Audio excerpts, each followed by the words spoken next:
Hello guys, good morning. आज मी चाललेली आहे बाहेर. कुठे चाललं आहे ते तुम्हाला पुढे समजेलच. व्लॉग एंडपर्यंत नक्की बघा. तर हा होता माझा आजचा आउटफिट, जीन्स आणि गाईज. आता मी स्टेशनला जायला निघालेली आहे. 10:53ची ट्रेन आहे उमरळीवरून. आता आम्ही स्टेशनवरती जस्ट पोचलो, बघू शकतात.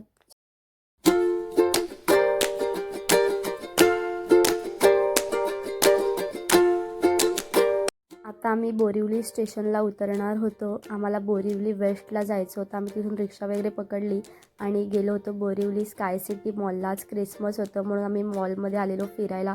खूप मस्त डेकोरेशन होतं. त्याच्यानंतर आम्हाला इकडे बुकचा स्टॉल दिसला, तो आम्ही बघितला. ते सगळं बघून झाल्यावर आम्ही इथे गेम झोनमध्ये गेलो. आम्ही गेम झोनमध्ये कोणते कोणते गेम्स खेळले, काय मज्जा केली, किती शॉपिंग केली, हे सगळं तुम्हाला लाँग व्हिडिओमध्ये बघायला भेटेल, तर नक्की बघा. शॉपिंग वगैरे करून झाली आणि आम्ही निघालो. Bye guys, thank you.